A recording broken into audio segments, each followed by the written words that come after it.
Hi, folks. It's the gang from Eurovision Ireland, and we're back with our first review of the 2025 Eurovision Song Contest. We've got 7 of these reviews coming up, each reviewing 5 or 6 of the songs. This review, they're all coming from the first semi-final, just to make things nice and easy.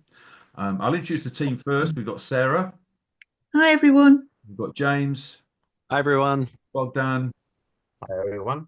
and special guesting Richard. Hi everyone. Yep, and Staggy's around somewhere as well. He likes tonight's crop of song for some reason. Okay, so we're going to look at Estonia, Iceland, Poland, Portugal, Sweden. As I say, they're all in the first semi-final. And if you like what you hear, feel free to like and subscribe to our YouTube channel because we've got more stuff coming up over the coming weeks in the build-up to Basel. You can also find us on Instagram, TikTok, Facebook, X, and Blue Sky. So check us out on those as well. Anyway, without further ado, we're going to start off with Estonia. Now, this song is called Espresso Macchiato, and it's being performed by Tommy Cash. And he's co-written it under his real name with Thomas Tammermetz, and he's written it with Johannes Naukanninen. Nice Estonian name there, I'm sure. And Bogdan's going to review this one, so it's over to you, Bogdan. Thank you, John. So our first review starts with Estonia, and it's a song of a polarizing nature. Why I'm saying that? Because everyone knows that Tony Cash is quite unconventional, and whenever he's around, something quirky and like unexpected will happen.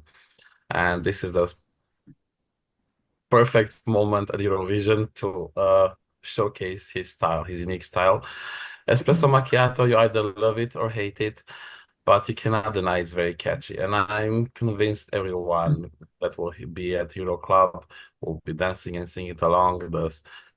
But people watching it live in the arena will love it as well. So you either love it or hate it, but you're definitely gonna remember it and you're gonna sing along to it. And I think fans will approve it. Well, we shall see how it will go after it. Probably we're going to reach the final, I think. And we shall see how the jury is going to think about it. But it's definitely a performance everyone is looking forward to see. Thank you, Bogdan. Now, I should also explain what we're going to do is each of us is going to give each song a score out of 10. So there's a maximum available of 50 and a minimum available of 0. But we suspect no song will get 0, but I have to be proven wrong. So, Bogdan, what is your score out of 10 for Estonia? Sorry, I spoke wrong. A very solid 6. Solid 6, thank you. James, next, what's your score for Estonia? I'm going to give it a 7. It's completely unhinged, but it's televote gold just waiting to happen. Yeah, it's getting a 6 off me as well. Slightly better than average. Sarah? I'm going to give it a 6 as well. 6 as well. And finally, Rich? I'm giving it a 7. 7. I'll do my arithmetic. So that gets a score of 32 out of 50. There's our ballpark. Right, we're now going to move on to Iceland. Iceland are sending a duo called Vibe with a song Roa. Now, it's written by the two guys, which are Halfdan and Matthias Mattiasson, and Gunnar Björn Gunnarsson and Ingi Thor Guddarsson. Apologies to any Icelanders out there. And the person reviewing this one is James. So this is an interesting little one from Iceland. Watching at the national final, the moment it starts up and it's got that very sort of jaunty, very like sea shanty sound to it, I was like, oh, this is going to be brilliant. And then they opened their mouths and I was so taken aback by the sound that was coming out. I was like, oh, they can't really sing, can they? Bless them. But what I think they do is they perform incredibly well. They are very likable. Some people have compared them to like an Icelandic Jedward. They've got that sort of madcap energy that just bounces along on stage. Performance, it'll be interesting to see what elements they bring of it to Basel. You know, they've got like, you know, CGI octopi being thrown at the screen and things, you know, that could be very memorable. I love the fact it's Icelandic. I feel that's a really important point to push. Um, Qualifying for final, last year Iceland sort of ends up at the very, very bottom of the heap. This, I don't think it's going to do that. I think this will qualify very easily. If the wind is blowing in the right direction, I think winning might be beyond it. But I can see enough support getting behind it that we may see Iceland creep into the top 10 of a combined jury and televote. I feel like it will lean more to a televote than it will to a jury. But yeah, Iceland more of this. After last year's sort of rather flat offering, this feels like a much better, a much like, okay, we're here, you're going to remember us now. So yeah, very well done, Iceland. Till hamming you. Thanks, James. And what is your score out of 10 for Iceland? I'm going to give it an 8. 8. Okay, thanks. I'm going next. I'm also giving it an 8. It's pretty good there. Rich? I gave it a 6. 6. Okay, and Sarah? 7. 7. And finally, Bogdan? A 7 as well. A 7. So, Vibe score 36 from the Eurovision Ireland jury. Okay, leading after 2 countries. Poland next, and Poland have picked a veteran from 30 years ago, Justyna Steczkowska. She's singing a song this year called Gaia, and it's written by her and Patrick Komar, Dominik Buczkowski-Wojtacek, and Emilkan Walochowski. And it's being sung in Polish, which pleases me anyway. What can I say about this? Well, the official video is her national final performance, so you pretty much know what you're going to get when it's on the stage in Basel. And it's energetic. She's a woman who you wouldn't realise is 52. She's got the energy of someone far, far younger.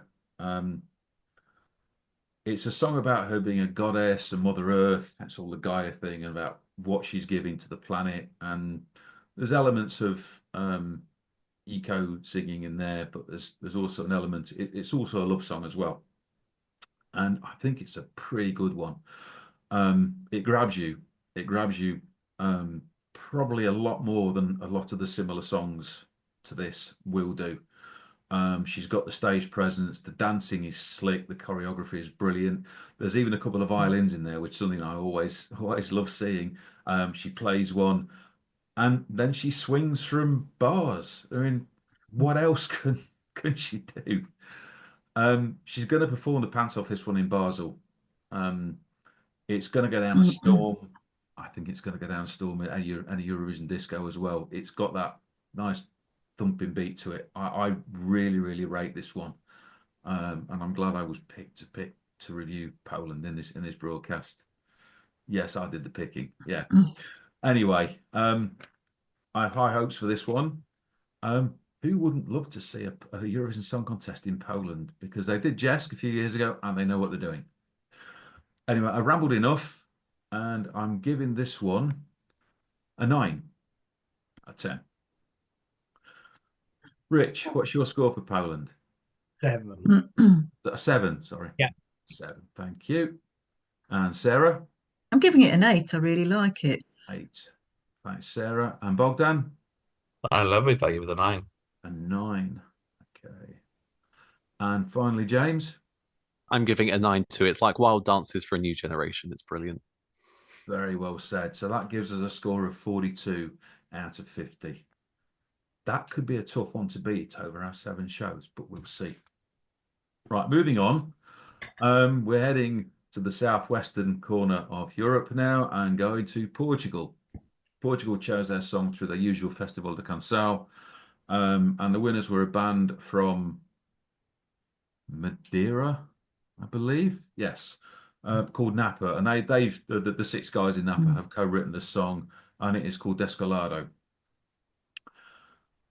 And it's over to Sarah to review this one. Right. Well, I'm pleased that I've been picked to review Portugal because I really love Portuguese entries. And what always pleases me is that every year they bring their own unique style, in many different ways. So this year, I have to say that I wasn't really expecting this one to win.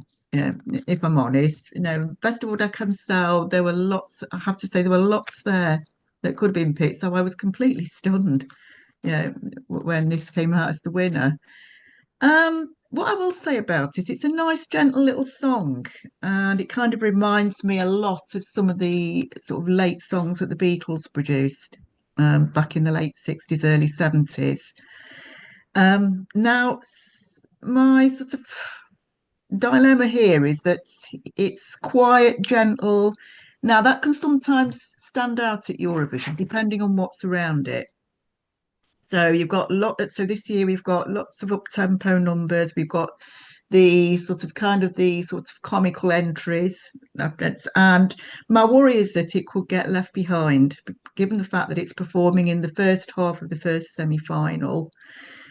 I just think a lot's going to depend on what is chosen to perform around it in the running order. Don't get me wrong, it's a lovely little song. It's very, very radio friendly, and I think a lot will depending on how this is staged on the night. If they can go do something similar in the way that Black Mamba did in 2021, love is on my side. If we remember, back to that time, they probably weren't sort of rated that they were going to qualify. Yeah, and they did extremely well. So got 12th in the grand final as well. So I'm just wondering if they could either go sort of that way, the same as Black Mamba did, or not qualify, and just get completely lost in it, which I think is such a shame, because I think a nice little song like this can be a complete contrast to some of the sort of more up tempo, the more in your face kind of entries. But yeah, I'd like to see it do well, but I think a lot's going to hinge on the staging and the running order performance. Okay. Thanks, Sarah. You've got to give it a score, of course. I do like it. I'm going to give it a 7 because I do think it's a nice little song. Okay, thank you, Sarah. Bogdan, what's your score for Portugal? I'm sorry, I'm gonna be a little bit bitter because I want another song to win, and I tried to be open-minded. I listened a couple of times, and I'm trying to be short. 3. 3. Thanks, Bogdan. James? I'm going to give it a 4. I like the idea, but I think Sarah's right. It's the potential for it to get lost is huge. I'm giving it a 4 as well. It's nice, but it's not really a contest song. And Rich? I gave it a 5. 5. So that gives it a score of 23 out of 50. And you'll see the scores either above or below us all as we go along. Right, a final one in this little review. It's Sweden. Calm yourselves down. Yes, we know Sweden can be a trigger word for some of you out there. But Sweden.